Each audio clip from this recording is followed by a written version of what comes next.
একটা বাস্তব ঘটনা বলে শুরু করি। 60 একজন লোক 9 দিন ধরে তার জ্বর কাশি হয়েছে, একটু শ্বাসকষ্ট হচ্ছে। এক আত্মীয় ফোন দিয়ে ডাক্তারের কাছে পরামর্শ চাইলেন। আরও বললেন যে গতকালকে থেকে আজকে রোগীর ভালো লাগছে, রাতের খাবার খেয়ে গোসল করেছেন, হাসছেন, টিভি দেখছেন। সেই আত্মীয়ের কণ্ঠে তেমন উদ্বেগ ছিল না। বাসায় এসে ডাক্তার দেখেন রোগী হাসছে ঠিকই, কিন্তু ঠোঁট নীল হয়ে গেছে। মেপে দেখেন রোগীর অক্সিজেন মাত্র 66, যেখানে থাকার কথা 95। আর দেরি না করে ডাক্তার সাথে সাথে অক্সিজেন দিলেন, অ্যাম্বুলেন্স ডাকলেন। হাসপাতালে পৌঁছানো মাত্রই রোগীকে নেওয়া লাগে ভেন্টিলেটরে। এটা কোনো কল্পকাহিনী না, নরওয়েতে ঘটা সত্য ঘটনা। কেউ পড়ে দেখতে চাইলে জার্নালের লিঙ্ক আমি কমেন্টে দিয়ে দিব। তো এখানে কি হলো? রোগীর আশেপাশে যারা ছিলেন কেউই কিন্তু বোঝেননি যে এত ক্রিটিক্যাল অবস্থা। নীরবে অক্সিজেন কমে গেছে। করোনার বেশিরভাগ রোগী বাসায় থাকে।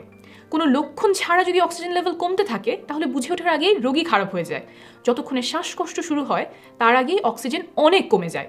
হাসপাতালে আনতে আনতে দেখা যায় অনেক দেরি হয়ে গেছে। গল্পে যে দুর্ভাগ্যজনক পরিস্থিতির কথা বললাম তা এড়ানোর একটা উপায় হলো বাসায় নিয়মিত অক্সিজেন মেপে দেখা। আমরা থার্মোমিটার দিয়ে যেমন জ্বর মাপি, রক্তে অক্সিজেন মাপার জন্য একটা সিম্পল যন্ত্র আছে, নাম পালস অক্সিমিটার। দেশে এখন অনেকেই এই যন্ত্রের সাথে পরিচিত। কোনো সুই ফোটাতে হয় না, ব্যথা লাগে না, সহজেই অক্সিজেন মেপে নেওয়া যায়। যারা করোনার লক্ষণ নিয়ে বাসায় আছেন তাদেরকে আমি পরামর্শ দিব একটা পালস অক্সিমিটার সাথে রাখার। ভালো দেখে মেডিকেল গ্রেডের একটা নেবেন। স্মার্টফোনে কিছু অ্যাপ দাবি করে তারা অক্সিজেন মাপতে পারে। অক্সফোর্ড বিশ্ববিদ্যালয়ের গবেষণায় দেখা গেছে এই অ্যাপগুলোর অ্যাকুরেসি বা নির্ভুলতার প্রমাণ নেই। অক্সিমিটার কিভাবে ব্যবহার করবেন আর কখন হাসপাতালে যেতে হবে সেগুলো এই ভিডিওতে সহজ করে তুলে ধরব। এই যন্ত্রটার এক পাশে চাপ দিলে আরেক পাশ খুলে যায়। সেখানে একটা আঙুল ঢুকিয়ে দিবেন, যতটুকু পরিমাণ ঢোকানো যায় নোকটা উপরের দিকে রেখে। অক্সিমিটারের সুইচটা অন করে নেবেন। তারপর কিছু নাম্বার দেখা যাবে। শুরুতেই যেই নাম্বারগুলো দেখবেন সেটা দেখে ঘাবড়ে যাবেন না। অক্সিমিটারকে কয়েক সেকেন্ড সময় দিন কাজ করার জন্য। আপনি বড় বড় দুটো সংখ্যা দেখতে পারবেন। এক জায়গায় লেখা আছে SpO2, O2 মানে অক্সিজেন। এই লেখাটার আশেপাশে যেই সংখ্যাটা থাকবে সেটা দিয়ে বুঝবেন আপনার রক্তের অক্সিজেনের পরিমাণ বোঝাচ্ছে। আর আরেকটা বড় সংখ্যার আশেপাশে PR বা পালস রেট লেখা থাকবে। এটার মানে হচ্ছে মিনিটে আপনার হার্ট কয়বার বিট করছে। নিচে যে ঢেউটা আছে সেটা গুরুত্বপূর্ণ। ঢেউয়ের সাইজ দেখে বুঝতে পারবেন আপনার আঙুলের রক্ত চলাচল ঠিক আছে কিনা, অক্সিমিটার ঠিকভাবে কাজ করতে পারছে কিনা। আমি এখন অক্সিমিটারটা পেছন থেকে চাপ দিচ্ছি, অর্থাৎ আমার আঙুলের ওপর চাপ পড়ছে, রক্ত চলাচল ভালো হচ্ছে না। খেয়াল করে দেখেন ঢেউয়ের সাইজটা কিন্তু কমে গেছে। আবার যখন আমি ছেড়ে দিব তখন ঢেউয়ের সাইজটা বড় হয়ে যাবে। যদি কোনো কারণে আপনার আঙুলের রক্ত চলাচল ঠিক না থাকে, আঙুলটা বেঁকে আছে, কোথাও চাপ লেগে আছে, তখন ঢেউয়ের সাইজটা ঠিক থাকবে না এবং অক্সিমিটারও সঠিকভাবে কাজ করতে পারবে না। তাই অক্সিমিটার ঠিকভাবে পড়তে হবে, আঙুল সোজা রাখতে হবে আর সিগন্যালটা খেয়াল রাখতে হবে রক্ত চলাচল ঠিক হচ্ছে কিনা। তারপর আপনি যেই সংখ্যাটা দেখতে পারবেন সেটা হচ্ছে আপনার অ্যাকুরেট রিডিং। অক্সিমিটারের সবচেয়ে গুরুত্বপূর্ণ সংখ্যাটি হচ্ছে আপনার রক্তে অক্সিজেনের পরিমাণ। সাধারণত 95 বা তার বেশি থাকে, তার চেয়ে কমে গেলে সেটাকে বলে হাইপক্সিয়া, অর্থাৎ অক্সিজেনের অভাব।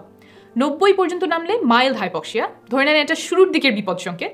90 এর নিচে নেমে গেলে মডারেট, রোগী মাঝামাঝি বিপদে আছে। আর 80 নিচে নামলে সিভিয়ার হাইপক্সিয়া, এটা মারাত্মক দুশ্চিন্তার কারণ। অনেক সংখ্যা বলছি, কমপক্ষে একটা সংখ্যা মনে রাখেন, 95। 95 এর নিচে নামলেই চিকিৎসকের শরণাপন্ন হতে হবে।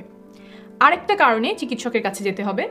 অনেক করোনা রোগীর ক্ষেত্রে বসে থাকা অবস্থায় অক্সিজেন স্বাভাবিক থাকে, কিন্তু হাঁটার পরে দেখা যায় অক্সিজেনের পরিমাণ কমে গেছে।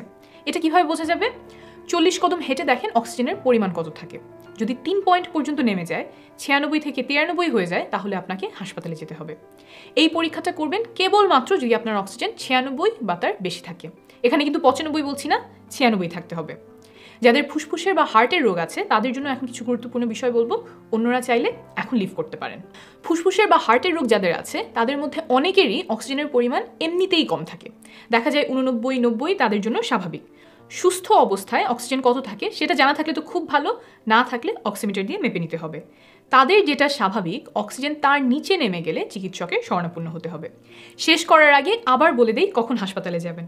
অক্সিজেন যদি 95 এর কম থাকে, 40 কদম হাঁটার পরে যদি 3 পয়েন্ট কমে যায়, আর যাদের ফুসফুসের বা হার্টের রোগ আছে তাদের জন্য অক্সিজেন যদি স্বাভাবিকের চেয়ে কমে যায়।